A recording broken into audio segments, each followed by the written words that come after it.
No jantar em família, minha irmã jogou vinho na minha cara e rosnou. Você tem 10 minutos para cair fora daqui. Mamãe e papai riram, batendo palmas em apoio.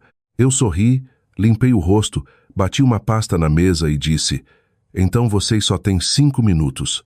As pessoas dizem que família é tudo. Elas te falam que sangue é mais grosso que água, que não importa o que aconteça. As pessoas que te criaram e cresceram ao seu lado sempre vão te dar cobertura. Eu costumava acreditar nisso, de verdade. Mas sentada aqui hoje, aos 34 anos, como designer de interiores independente olhando para o meu próspero pomar de cajus, posso dizer com certeza absoluta que família às vezes é só uma coincidência biológica. Às vezes o sangue é só o que faz os tubarões nadarem mais rápido.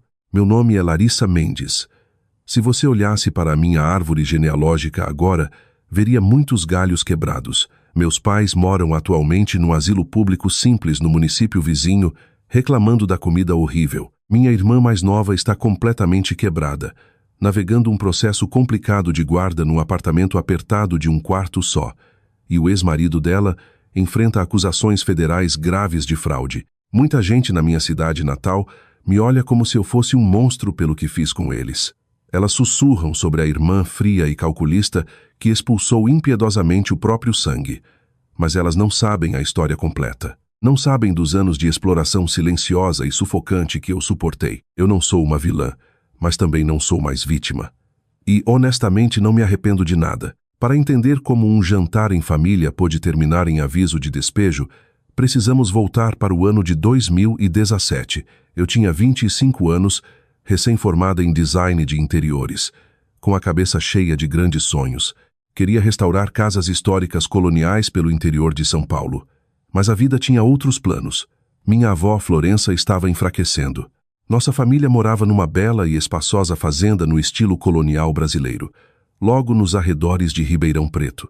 Construída nos anos 1950 pelos meus avós, tinha telhas de barro lindas, arcos nas portas e um enorme pomar de cajus nos fundos que minha avó cuidava havia décadas. Vovó Florença era o coração daquela terra. Suas mãos eram sempre ásperas e calejadas de anos, podando galho sob o sol implacável do interior paulista. Ela era a única pessoa no mundo que realmente me via. Enquanto o resto da família corria atrás de status e atenção superficial, eu era a menina quieta que gostava de desenhar plantas de cômodos na terra. Vovó Florença alimentava isso em mim, então quando a saúde dela começou a piorar rapidamente por causa do calor seco do interior, eu fiz a única escolha que fazia sentido. Arrumei minha modesta kitnet, coloquei minhas ambições de carreira em pausa temporária e voltei para a fazenda para cuidar dela. Achei que meus pais e minha irmã também iam ajudar. Achei que todos íamos nos revezar levando ela ao hospital e tornando os últimos dias dela confortáveis. Esse foi meu primeiro erro, assumir que minha família tinha consciência. Eu virei a única cuidadora quase da noite para o dia. Era um fardo pesado e exaustivo para uma garota de 25 anos, mas eu a amava demais para reclamar. A fazenda, a terra, o cheiro dos cajueiros de manhã cedo, tudo estava ligado a ela.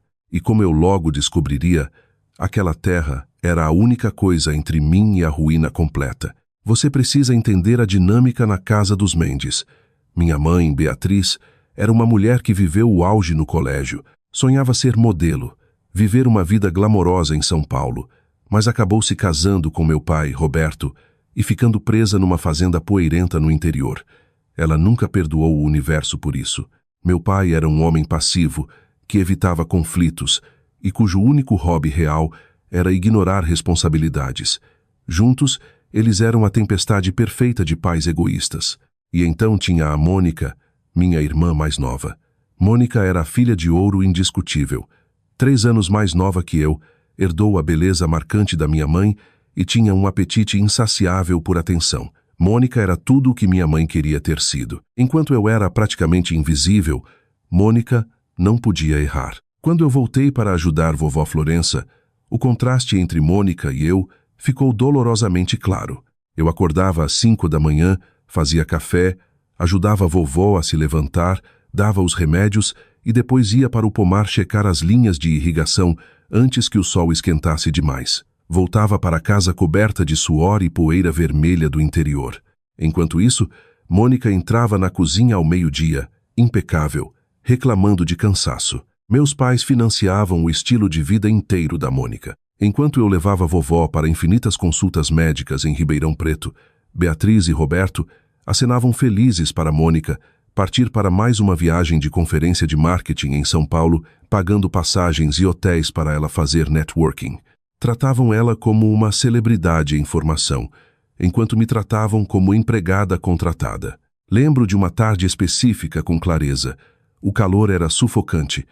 Eu estava sentada à sombra de um velho cajueiro com vovó Florença. Ela estava na cadeira de rodas, a respiração fraca, mas os olhos afiados como sempre. Me observou desenhar no caderno por um bom tempo. Depois estendeu a mão trêmula e tocou meu braço. Esses cajueiros lembram de tudo, Larissa, sussurrou ela. A voz estava fraca, mas carregava um peso que me fez parar de desenhar. Eles sabem quem os rega, sabem de quem são as mãos na terra. Você é a que tem raízes, Lari. Mônica é só uma folha soprada pelo vento. Não deixe eles asfaltarem nossa história. Prometa que vai manter as raízes vivas. Eu prometi. Na época não entendi completamente o que ela queria dizer. Achei que era só poesia sobre o legado familiar. Não fazia ideia de que ela estava me alertando sobre os urubus rondando a casa dela. Vovó Florença faleceu no final do outono de 2017. O funeral foi um borrão de vestidos pretos e lágrimas falsas. Falsas porque minha mãe, Beatriz, soluçava mais alto durante o elogio fúnebre. Mas na manhã seguinte já estava redecorando a casa. A armadilha psicológica em que caí foi sutil. Eu estava de luto profundo.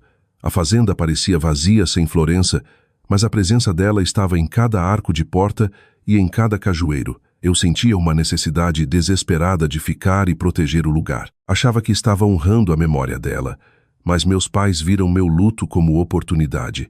Eles assumiram imediatamente a propriedade completa. Mudaram as coisas deles para o quarto principal grande. Começaram a tomar decisões sobre o pomar sem consultar ninguém. E como eu sempre fui a filha quieta e obediente, eu simplesmente aceitei. Era a casa deles agora, ou era o que eu pensava? Eu era só a filha que morava no quarto de hóspedes, pagando meu próprio caminho, trabalhando em jobs iniciais de design remotamente e ajudando. Não demorou para a extorsão começar. Apenas semanas depois de enterrarmos vovó, Mônica me encurralou na cozinha. Ligou o choro, enxugando lágrimas inexistentes. Disse que ia abrir sua primeira boutique de moda em Campinas, mas estava curta de dinheiro inicial. Lari, por favor, implorou, segurando minhas mãos. Só preciso de um empréstimo. 8.000. A loja vai explodir, eu prometo. Vou pagar com juros em 6 meses. Você sabe que sou boa nisso. Eu hesitei. 8.000 era uma fatia enorme das minhas economias modestas. Estava guardando para abrir meu próprio estúdio de design. Mas antes que eu pudesse dizer não, minha mãe entrou na cozinha. Larissa, ajuda sua irmã, suspirou Beatriz, cruzando os braços. Ela está tentando construir um futuro. Você mora aqui sem pagar aluguel. O mínimo que pode fazer é apoiar a família. Não seja tão egoísta. O golpe de culpa me acertou como um tijolo. Sem pagar aluguel, eu fazia toda a comida, limpeza e trabalho manual na propriedade. Mas o condicionamento era profundo. Eu queria a aprovação da minha mãe. Queria paz na casa. Então, com um poço de dread no estômago, abri o laptop, entrei na conta do banco e transferi 8.000 para Mônica. Minha mãe sorriu. Na verdade, abraçou Mônica e falou o quanto estava orgulhosa do espírito empreendedor dela. Ninguém me agradeceu. Enquanto olhava a tela de confirmação no laptop, senti uma realização fria se infiltrar. Aquele dinheiro tinha ido embora para sempre. E pior, eles sabiam exatamente como me manipular para conseguir mais. 6 meses se passaram. A boutique de Mônica abriu. Ela postou centenas de fotos glamorosas no Instagram, mas nem um centavo dos meus 8.000 voltou. Sempre que eu tocava no assunto educadamente, Mônica ria. Ah, Lari, você é tão tensa. O fluxo de caixa está preso no estoque agora. Você é a confiável, mana. Você está bem. Meu pai só dava de ombros e enterrava o rosto no jornal. Deixa ela em paz, Larissa. Negócio é difícil. Minha mãe defendia ativamente. Sua irmã vai longe. Por que você fica cobrando centavos? Centavos. Era isso que minhas economias de vida eram para eles. Foi numa terça-feira à noite, no início de 2018, que eu finalmente quebrei. Não por fora, mas por dentro. Estava sozinha no meu quartinho. A casa silenciosa. Abri o laptop sentindo uma mistura estranha de tristeza profunda e clareza gelada. Criei um novo documento Excel. Não fiz por mesquinharia. Fiz porque estava começando a sentir que estava enlouquecendo. Gaslighting é uma coisa poderosa. Quando toda a família te diz que você é egoísta, que você é o problema, você começa a acreditar. Eu precisava de uma âncora na realidade. Precisava de prova. Chamei o arquivo simplesmente de A Planilha. Na primeira linha, digitei a data. Na coluna seguinte, Empréstimo Boutique Mônica. Depois, R, 8.000. E na coluna final de notas, Não pago. Pressão emocional da mãe. Olhando para aquela única linha de dados, senti um fiapo minúsculo de controle voltar à minha vida. Não sabia na época, mas aquela planilha viraria meu ritual diário, viraria o documento mais importante da minha vida. Seria o registro silencioso e invisível da minha exploração. Nos 5 anos seguintes, aquela planilha cresceu de uma única linha para um registro monstruoso e inegável de abuso. Toda vez que eles tiravam de mim, eu anotava. Toda vez que mentiam, eu documentava. A planilha virou minha testemunha silenciosa. Os anos de 2018 a 2022 foram um borrão de trabalho físico, sangria financeira e isolamento emocional. O interior de São Paulo foi atingido por uma seca brutal, e o pomar de cajus, o orgulho de vovó Florença, morria lentamente. As autoridades de água aumentaram drasticamente as tarifas para uso agrícola. De repente, as contas trimestrais de água batiam em R$ 1.600, às vezes mais. E quem você acha que pagava? Meu pai dizia que estava com renda fixa e não podia. Ce car, ce coup, murmurou uma noite assistindo TV. É só uma fazenda velha. Eu não podia deixar as árvores da vovó morrerem. Simplesmente não conseguia. Peguei mais frielas de design, trabalhando até tarde da noite, só para cobrir as contas de água e os impostos da propriedade. Lembro de um sábado específico em julho. Estava mais de 40 graus Celsius lá fora. O calor era fisicamente opressivo, como um cobertor pesado pressionando meu peito. Um cano principal de irrigação de PVC tinha rachado por causa do inchamento do solo, e água vazava na terra. Contratar um bombeiro profissional custaria milhares, então eu estava lá na lama eu mesma, de joelhos, coberta de terra molhada, suor ardendo nos olhos, tentando encaixar uma nova junta no cano com uma chave inglesa. Minhas mãos estavam cheias de bolhas. Meu celular vibrou no bolso. Limpei as mãos sujas na calça jeans e peguei. Era uma mensagem da minha mãe, Beatriz. A boutique da Mônica está num trimestre ruim. O banco está ameaçando. Eu e seu pai estamos mandando nossas economias para ela. Você precisa pagar o imposto predial de R, 12.000 esta semana. Não nos decepcione. Eu olhei para a tela, o sol refletindo no vidro.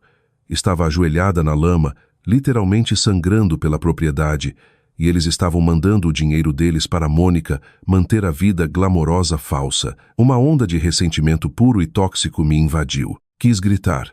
Quis quebrar o celular no cano rachado. Em vez disso, respirei fundo. Terminei de consertar o cano. Entrei, lavei a lama do rosto, abri o laptop e paguei os R, 12.000 de imposto online. Depois abri a planilha. Data, resgate de imposto predial, R, 12.000.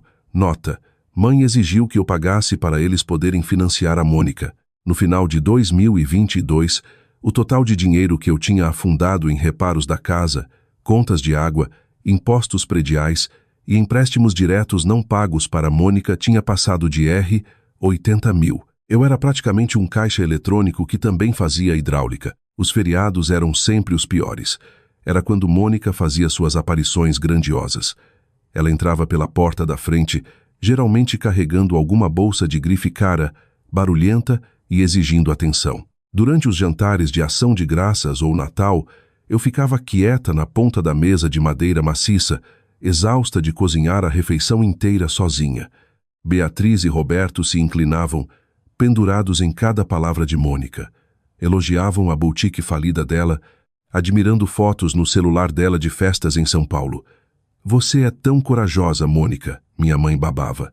tomando riscos, construindo um império. Ninguém nunca perguntava da minha vida. Ninguém perguntava sobre o projeto de museu histórico que eu tinha acabado de projetar com sucesso no centro de Ribeirão Preto. Ninguém mencionava que o telhado sobre a cabeça deles não vazava mais porque eu tinha pagado 20 mil do meu bolso para consertar antes das chuvas de verão. Para eles, minhas contribuições eram esperadas, mundanas e invisíveis.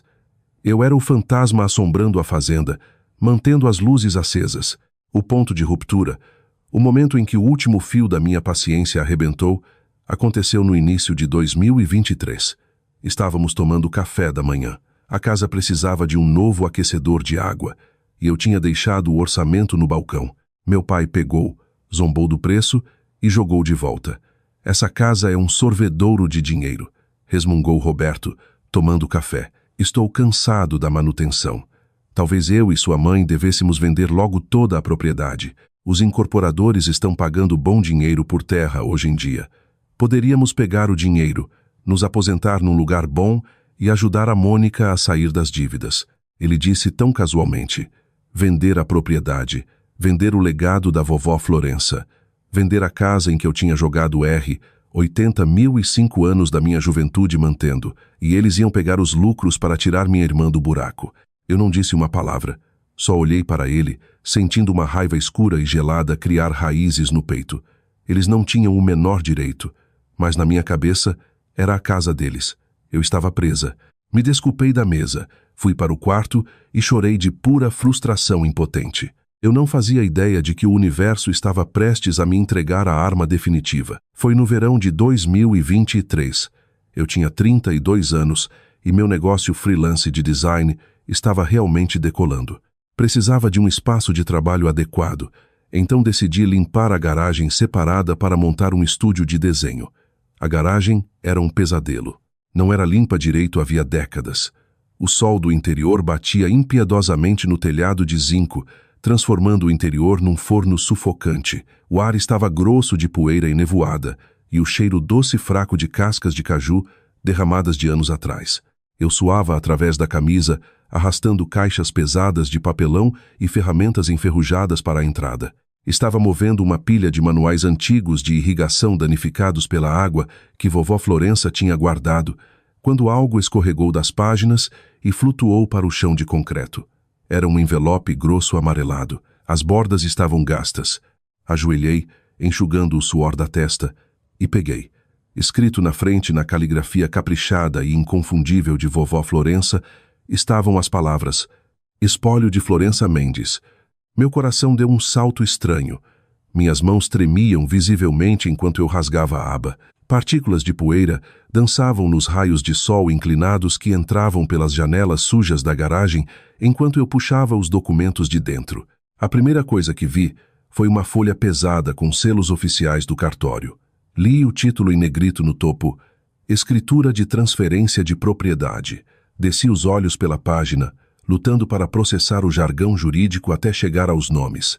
Transferente: Florença Mendes. Transferi: Larissa Mendes. Pareci de respirar. Li de novo e de novo. O documento estava datado de 2016, um ano inteiro antes de vovó Florença falecer. Estava totalmente reconhecido em cartório. Me nomeava Larissa Mendes como a única proprietária absoluta de toda a fazenda e do pomar de cajus. Havia uma pequena cláusula no final estipulando que Roberto e Beatriz Mendes tinham permissão para ficar na propriedade como locatários por vontade, sem nenhum direito de propriedade. Atrás da escritura estava uma carta manuscrita do advogado de longa data dela, um homem chamado Henrique Costa. Querida Larissa, dizia a carta, se você está lendo isto, Florença já se foi. Esta terra é suas raízes agora. Preserve o pomar de cajus. Não deixe os incorporadores de São Paulo transformarem em mais um estacionamento de concreto. Florença sabia que você honraria o que isso significa. Ela também sabia a natureza dos seus pais. A transferência é legalmente válida e registrada no cartório. A fazenda é sua. Sentei com força no chão de concreto, as costas contra uma caixa de ferramentas enferrujada. O ar estava sufocante, mas eu tremia. Eu era dona da casa. Tinha sido dona da fazenda por 7 anos. Não dormi aquela noite. Tranquei a porta do quarto, coloquei o envelope amarelo na gaveta da escrivaninha e passei 8 horas encarando a luz azul dura da tela do laptop. Pesquisei todos os sites de direito imobiliário brasileiro que encontrei. Li sobre usucapião, prescrição, direitos de locatários. Quando o sol começou a nascer sobre os cajueiros, eu conheci a lei de trás para frente. O prazo prescricional para contestar uma transferência de escritura no Brasil era de 4 anos. Estávamos em 2023. A escritura era à prova de bala. Às 7 da manhã, redigi um e-mail para Henrique Costa, o advogado. Anexei uma cópia escaneada da escritura e pedi confirmação imediata. A resposta veio rápida, apenas 2 horas depois. Confirmado legítimo, Larissa, dizia o e-mail. Os registros do cartório te mostram como única proprietária. Roberto e Beatriz são apenas locatários. Não tem nenhuma reivindicação de propriedade. Aconselho discrição até você estar pronta para agir. Discrição. Sentei no quarto ouvindo os sons dos meus pais acordando. Ouvi os passos pesados do meu pai no corredor. Ouvi minha mãe ligar a televisão. Uma realização profunda e nauseante me invadiu. Eles sabiam. Não tinha como não saberem. Quando vovó Florença morreu, eles deviam ter falado com os advogados. Deviam ter descoberto a verdade e escolhido esconder de mim. Deixaram eu acreditar que era a casa deles. Deixaram eu jogar minhas economias de vida, minha juventude e minha sanidade consertando o telhado, pagando os impostos e mantendo o encanamento. Me viram sangrar seco para proteger a propriedade, enquanto secretamente tramavam vender por baixo dos panos para financiar o estilo de vida da Mônica. Estavam só esperando a oferta certa de um incorporador para pegar o dinheiro e correr. Naquele momento, a versão triste, obediente e que agradava às pessoas de Larissa Mendes morreu. Foi substituída por alguém fria, calculista e cegamente furiosa. Eu poderia ter ido para a cozinha naquele instante, batido a escritura na mesa e chutado eles para fora. Mas isso teria sido fácil demais. Não teria punido eles o suficiente. Eles tinham me usado por 7 anos. Decidi que ia tomar meu tempo, ia deixar eles cavarem a própria cova, deixar eles acharem que tinham ganhado e então ia enterrar eles. O longo golpe tinha começado. A primeira coisa que precisei fazer foi testar eles. Precisava de prova absoluta e inegável de que minha mãe e meu pai estavam me enganando intencionalmente, e não só agindo por algum senso equivocado de direito geracional. Então preparei uma armadilha. Comecei a atuar. Representei o papel da filha estressada e sobrecarregada perfeitamente. Algumas semanas depois de encontrar a escritura na garagem, sentei à mesa de jantar com Beatriz e Roberto. Esperei até estarmos no meio da refeição. Coloquei a mão no bolso, peguei o celular e discretamente apertei o botão de gravar no aplicativo de memo de voz. Depois coloquei o celular virado para baixo ao lado do prato. Soltei um suspiro longo e pesado e esfreguei as têmporas. Não sei como vou conseguir dessa vez, disse, com a voz grossa de ansiedade falsa. A nova conta de água acabou de chegar. São 16 mil pelo trimestre. As multas agrícolas são insanas. Estou zerada. Não consigo manter o pomar vivo. Observei eles com atenção. Meu pai, Roberto, nem olhou do bife. Só grunhiu. Mas minha mãe, Beatriz, parou com o garfo a meio caminho da boca. Deu um sorriso incrivelmente falso e paternalista. Ah, Larissa, não se preocupe tanto, disse Beatriz suavemente. Você sempre dá um jeito. Você trabalha tão duro. E além disso, claro que vamos dar um jeito no final. É a nossa casa, afinal. Nossa casa. Ela disse as palavras tão facilmente, tão casualmente, como neblina do interior rolando. Senti um calafrio descer pela espinha, mas mantive o rosto completamente neutro. Eu tinha a gravação de áudio. Peguei o celular, parei a gravação e salvei o arquivo numa pasta que chamei de evidências. O próximo teste veio uma semana depois e envolveu Mônica. Minha irmã me ligou numa terça à tarde. A voz estava animada, mas eu ouvia o desespero na borda. A boutique dela estava afundando, como eu sabia que ia acontecer. Pulou o papo furado e foi direto ao ponto. Lari, estou numa enrascada. Preciso que você me empreste 40 mil. O banco está no meu pescoço e o estoque está parado. Vou pagar de volta, eu juro. Por 7 anos, minha resposta para aquela pergunta sempre tinha sido um relutante e doloroso sim. Mas não hoje. Hoje a nova Larissa estava no comando. Não, disse secamente. Houve um silêncio mortal na linha. Eu praticamente ouvi o cérebro dela dando curto-circuito. Como assim não?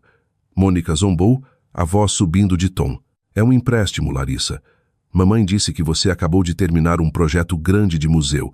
Sei que você tem o dinheiro. Estou zerada de tanto pagar as contas da fazenda, Mônica, respondi, a voz sem nenhuma emoção. Os impostos prediais e as contas de água me drenaram. Não consigo. Desculpa. Mônica explodiu.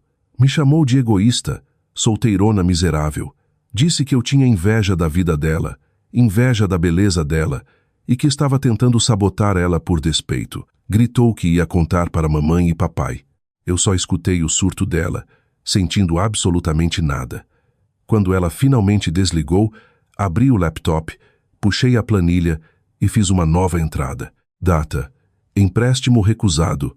R. 40 mil. Primeiro limite estabelecido. Pouco depois de eu cortar o financiamento dela, a vida de Mônica começou a desmoronar e minha oportunidade de armar a armadilha definitiva se apresentou.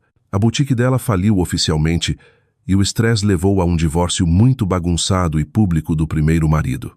Mas Mônica nunca ficava solteira por muito tempo. Precisava de alguém para financiar o estilo de vida. Em 6 meses, ela estava casada de novo com um homem chamado César Albuquerque. César era um caso perdido.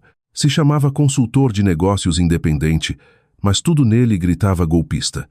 Usava colônia barata que cheirava a aromatizador de ar em spray, ostentava um Rolex de ouro falso e falava quase só em jargões corporativos.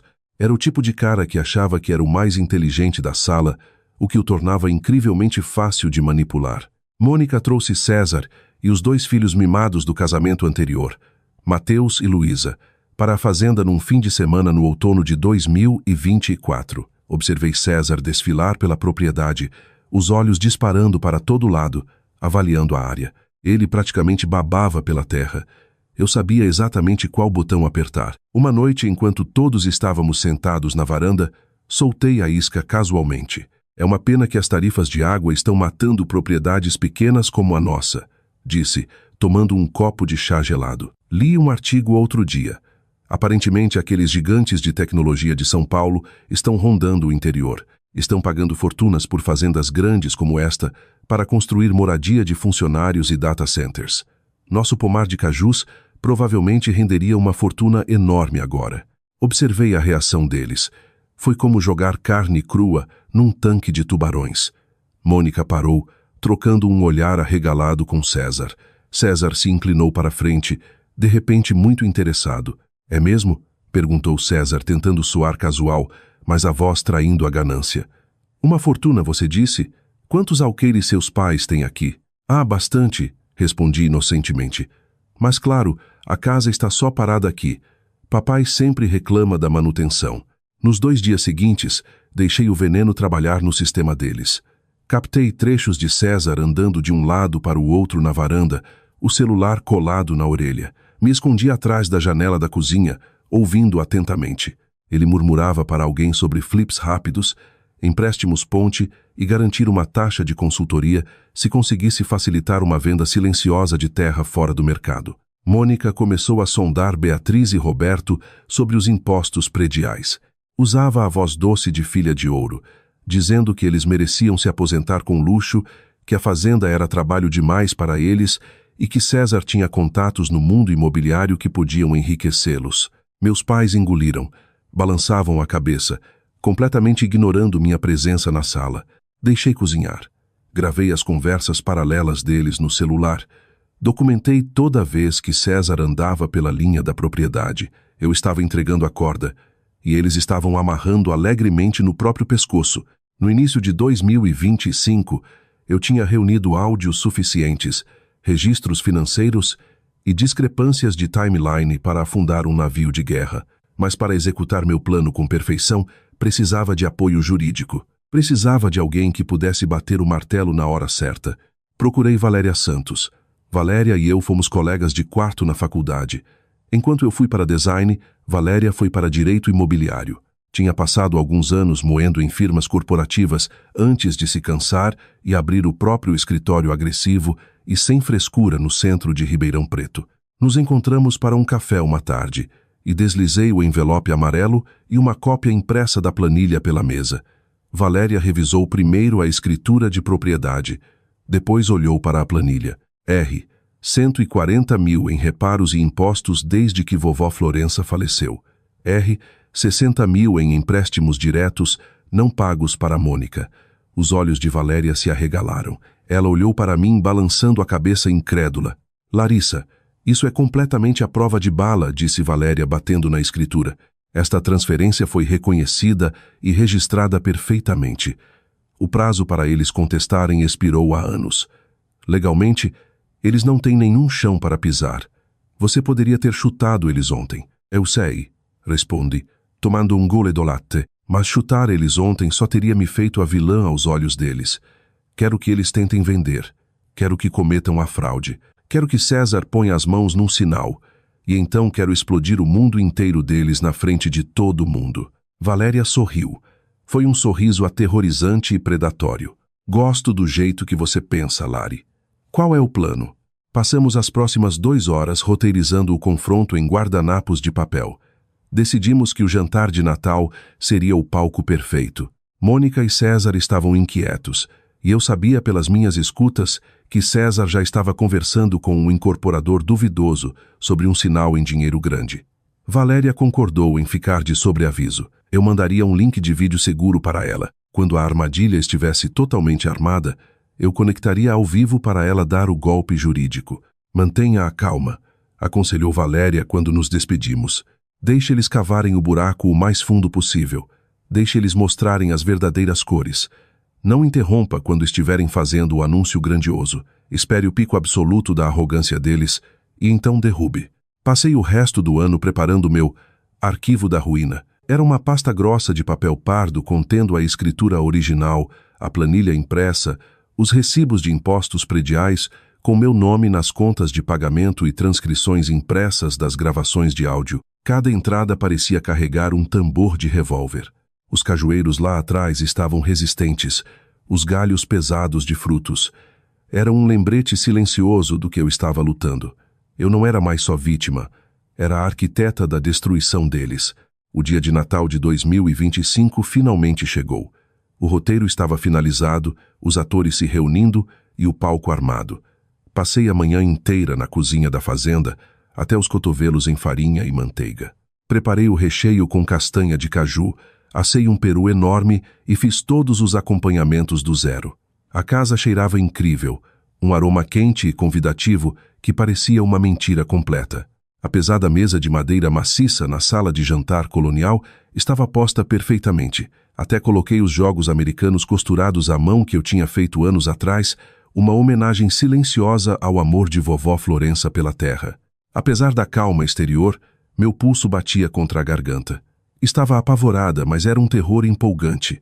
Coloquei o celular no bolso frontal do avental, verifiquei a bateria 2 vezes e apertei gravar. Coloquei a pasta grossa do arquivo da ruína dentro da minha bolsa Totti, que descansei contra a perna da cadeira na ponta da mesa. Mônica e César chegaram 1 hora atrasados. Não pediram desculpas. Desfilaram pela porta da frente como realeza, flanqueados por Mateus e Luísa. As crianças correram imediatamente para a sala, segurando tablets novinhos em folha e absurdamente caros, me ignorando completamente quando eu disse oi. César usava um terno bem passado que parecia um pouco apertado demais, o Rolex falso refletindo a luz. Parecia incrivelmente presunçoso. Minha mãe e meu pai imediatamente babaram por eles. Beatriz correu para pegar o casaco de Mônica, elogiando o cabelo dela, enquanto Roberto dava tapinhas nas costas de César. Ninguém reconheceu a festa que eu tinha passado 8 horas preparando. Eles sentaram à mesa, falando alto uns por cima dos outros. Passamos pela primeira metade da refeição. Eu comi meu peru em silêncio, deixando eles dominarem a conversa. Então César pigarreou alto, batendo o garfo no copo de água para chamar atenção. Ajustou os punhos da camisa e inflou o peito. Bom, Roberto, Beatriz, começou César, exibindo seu sorriso oleoso.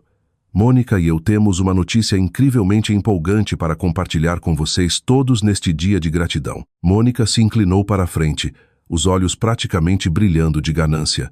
É sobre a fazenda, completou. César tem trabalhado sua magia nos bastidores. Ele contatou uns incorporadores gigantes de São Paulo. E vocês, eles querem a terra. Querem tudo. Meu pai parou de mastigar. Minha mãe arfou, juntando as mãos. Meu Deus. Sério? Beatriz guinchou. Sim, disse César confiante. Estão oferecendo um preço excelente para derrubar o pomar e construir um data center. Mônica e eu decidimos que é hora de vocês dois embolsarem e aproveitarem a aposentadoria. E claro, uma parte da venda vai para financiar a nova marca de estilo de vida da Mônica. Já aceitamos um sinal de R, 80 mil do incorporador para travar a exclusividade. Meus pais estavam extasiados. Praticamente tinham cifrões nos olhos. Concordaram imediatamente, falando de comprar um apartamento na praia. Eu fiquei sentada, o rosto uma máscara de neutralidade absoluta. A armadilha estava travada. Deixei o papo comemorativo ecoar pela sala de jantar por 1 minuto inteiro. Deixei eles provarem a vitória. Então coloquei o garfo na mesa com um clique afiado contra o prato de porcelana. O som cortou o riso deles. Isso é um plano bem interessante, César, disse a voz leve, quase conversacional. Mas alguém pensou em falar comigo? Sabe, antes de aceitar R, 80 mil de um estranho? Mônica revirou os olhos tão forte que achei que ia desmaiar. Soltou uma risada curta e zombeteira. Falar com você? Por que diabos falaríamos com você, Larissa? É a casa da mamãe e do papai. Você só mora aqui. Estou só perguntando. Pressionei gentilmente, provocando ela. Parece uma decisão enorme. Eu praticamente administro o lugar. O rosto de Mônica se contorceu num esgar feio.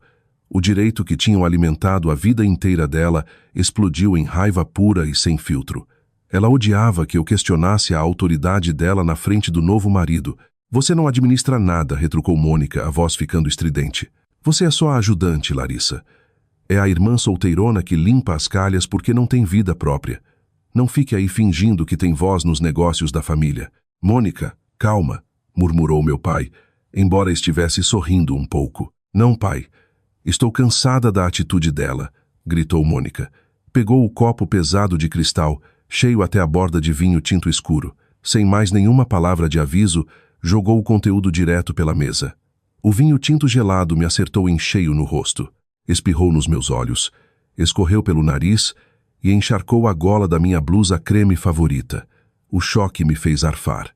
As manchas vermelhas escuras pareciam sangue se espalhando no tecido. Mônica se levantou, apontando um dedo com unha feita para mim. Rosnou, os dentes à mostra. Você tem 10 minutos para arrumar suas coisas patéticas e cair fora da minha casa. Acabou para você aqui.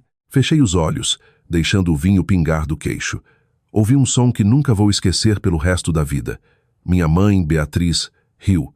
Foi uma risadinha suave e cruel. Depois ela realmente bateu palmas em apoio. Já estava na hora de alguém colocar ela no lugar, sussurrou Beatriz alto. Meu pai se juntou com uma risada baixa e rouca. Eles riram de mim, depois de 7 anos pagando as contas deles, consertando os canos e limpando as bagunças. Eles bateram palmas quando minha irmã me humilhou. Abri os olhos, peguei o guardanapo de pano e devagar, metodicamente, limpei o vinho tinto do rosto. Não chorei, não gritei, só sorri. Um sorriso aterrorizante, de olhos mortos. Estendi a mão para baixo, peguei a bolsa Totti, tirei a pasta grossa do arquivo da ruína e bati na mesa no centro da mesa de madeira maciça. O baque alto ecoou pela sala como um martelo de juiz. Entendi, disse, minha voz caindo para um sussurro baixo e perigoso. Então vocês só têm 5 minutos, porque esta fazenda é minha. O queixo de Mônica caiu. O esgar cruel derreteu do rosto dela instantaneamente. César gaguejou, quase engasgando com o pão. Do que você está falando? O que é isso? Exigiu, apontando para a pasta. Não respondi. Estendi a mão para o avental. Tirei o celular e parei a gravação de áudio. Coloquei na mesa. Depois tirei o tablet da bolsa, apoiei contra o centro de mesa e toquei na tela. Uma transmissão de vídeo ao vivo apareceu. O rosto calmo e profissional de Valéria Santos encheu a tela. Ela estava no escritório, vestida com um blazer afiado. Boa noite a todos. A voz de Valéria soou clara pelos alto-falantes do tablet. Meu nome é Valéria Santos. Sou a advogada representando a única proprietária da fazenda, Larissa Mendes. Única proprietária? Roberto engasgou, o rosto ficando de um tom pálido doentio. Isso é impossível. Minha mãe deixou esta casa para nós. Na verdade, Roberto, ela não deixou, afirmou Valéria firmemente. Tenho a escritura de propriedade reconhecida em cartório, datada de 2016. Florença Mendes transferiu a propriedade absoluta de toda a fazenda para Larissa Mendes. Vocês e Beatriz são legalmente classificados como locatários por vontade. O prazo prescricional para contestar esta transferência expirou em 2020. É incontestável pela lei brasileira. Abri a pasta e deslizei uma cópia autenticada da escritura pela mesa. Parou bem na frente da minha mãe. Beatriz olhou para ela, as mãos tremendo violentamente. Vocês esconderam isso de mim, disse, encarando direto nos olhos da minha mãe. A sala ficou mortalmente silenciosa.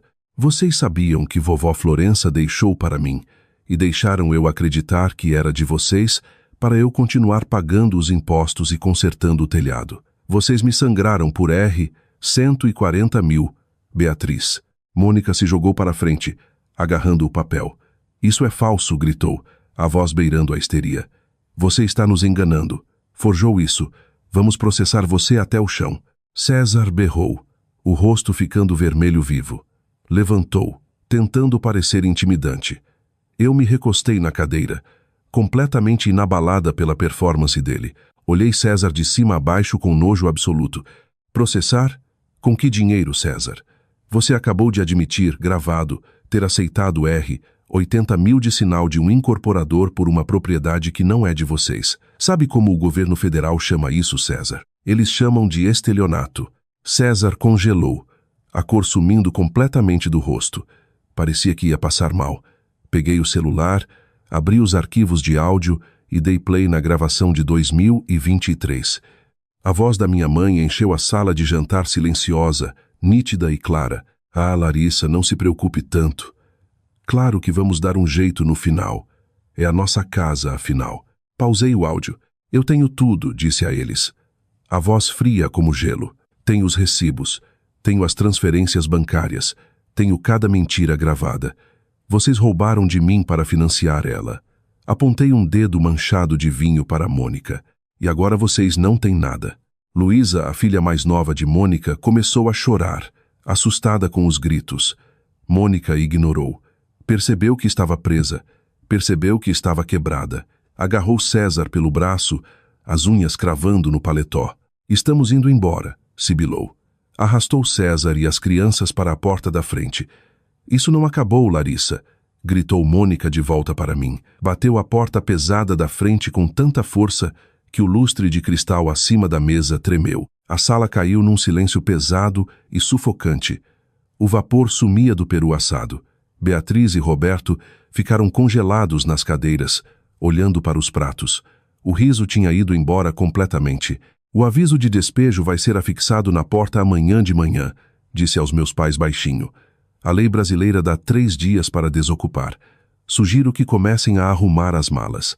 A consequência foi um carnage absoluto. Não blefei e não mostrei um pingo de misericórdia. Na manhã seguinte, o aviso formal de despejo de 3 dias foi colado na porta da frente. Meus pais tentaram lutar, claro. Contrataram um advogado barato que prometeu o mundo, drenando o que restava das economias mínimas deles para tentar contestar a escritura. Mas Valéria destruiu o advogado deles na primeira audiência. Até março de 2026, o Tribunal de Justiça de Ribeirão Preto homologou o despejo. Fiquei na entrada da fazenda, segurando um novo molho de chaves, e observei o chaveiro trocar as fechaduras das portas da frente. O pomar de cajus florescia ferozmente contra o frio do início da primavera. Lindos cachos de flores brancas e rosadas. Beatriz e Roberto carregaram o SUV surrado com caixas de papelão. Os rostos estavam abatidos, envelhecidos 10 anos pelo estresse das notificações judiciais. Não houve abraços, não houve despedidas chorosas. Só o som do choro abafado de Beatriz no banco do passageiro, enquanto Roberto acelerava o motor. Eles foram embora para um asilo simples no município vizinho, forçados para uma instalação básica, porque tinham se falido completamente lutando uma guerra que nunca poderiam vencer. Mas se meus pais tiveram um tempo ruim, Mônica e César viveram um apocalipse completo. 2 dias depois daquele jantar de Natal, marchei na delegacia local e registrei uma ocorrência formal de fraude contra César Albuquerque, entregando as gravações de áudio e os e-mails onde ele discutia o sinal. Também encaminhei o pacote para a Receita Federal. Os federais caíram em cima. Auditaram todo o negócio de consultoria dele. Descobriram o sinal fraudulento de R$ 80 mil, junto com quantias enormes de renda não declarada e esquemas de sonegação fiscal ligados a negócios passados. O império falso de César desabou da noite para o dia. Até janeiro, eles pediram falência. O juiz perdoou algumas dívidas, mas liquidou todos os bens. A casa deles em Campinas foi posta em leilão de emergência e eles foram jogados na rua. A pressão da falência e da investigação criminal destruiu o casamento. Mônica e César pediram um divórcio horrivelmente bagunçado. Os bens de César foram congelados, o que significava que ele não podia pagar pensão. Mônica, sem emprego e sem habilidades, perdeu a guarda principal dos filhos porque não podia oferecer um lar estável. Foi forçada a se mudar para um apartamento minúsculo e apertado, trabalhando num emprego de varejo de salário mínimo só para sobreviver. Eu não tinha terminado. Armado com minha planilha meticulosa, levei meus pais para a Justiça de Pequenas Causas em Ribeirão Preto. Processei por enriquecimento sem causa, apresentando cada recibo dos consertos do telhado, contas de água e impostos prediais que paguei enquanto estava sob a impressão falsa de que era a casa deles. O juiz olhou uma vez para minha documentação e decidiu a meu favor. Fui premiada com R$ 112 mil. A justiça não foi só servida, foi queimada na terra. Com a fazenda inteiramente minha, os parasitas removidos e o título limpo, minha vida finalmente começou. Naquela primavera, lancei oficialmente meu negócio, Raízes do Interior Design. Misturei meu trabalho de design de interiores com tours de patrimônio do Pomar de Cajus, atendendo clientes ricos da capital que queriam renovações autênticas e históricas. Meu negócio explodiu. No primeiro ano sozinha, lucrei o suficiente para instalar um novo sistema de irrigação solar nos cajueiros e contratar um funcionário meio período para gerenciar a colheita. Até comecei a namorar um arquiteto paisagista maravilhoso de uma cidade vizinha. Nossos fins de semana são pacíficos. Não tem gritaria, não tem exigências de dinheiro e não tem resgates noturnos. Eu ando pelo Pomar de Cajus toda manhã com meu café, toco na casca áspera das árvores e sinto vovó Florença sorrindo para mim lá de cima. Mantive as raízes dela vivas. Mônica tentou me contatar uma última vez. Ontem à noite, meu celular vibrou com um e-mail longo e choroso dela. Implorou por um empréstimo. Disse que a vida dela estava arruinada, que estava vivendo na pobreza e que precisava desesperadamente de dinheiro para pagar contas de terapia do Mateus e da Luísa. Jurou que tinha aprendido a lição e implorou por perdão familiar. Li o e-mail 2 vezes. Senti uma pontada minúscula e passageira de pena pelos meus sobrinhos. Eles não pediram para nascer de uma mãe como ela, mas depois olhei para a blusa creme pendurada no armário. A lavanderia nunca conseguiu tirar completamente a mancha de vinho tinto escuro do tecido. Ainda está lá, um lembrete desbotado e permanente de exatamente quem minha irmã é quando não consegue o que quer. Limites não são vingança. Limites são sobrevivência. Deletei o e-mail sem responder e bloqueei o endereço. Mas eu quero saber o que você acha. Mônica me mandou um e-mail longo e choroso ontem à noite, implorando por um empréstimo para pagar a terapia dos filhos, alegando que realmente aprendeu a lição. Uma pequena parte de mim sente pena dos meus sobrinhos, mas a mancha de vinho tinto na minha blusa favorita ainda é uma memória fresca. Estou errada por manter meus limites fechados permanentemente? Devo algum dia considerar perdoar eles? Ou eles tiveram exatamente o que mereciam? Me conta o que você pensa.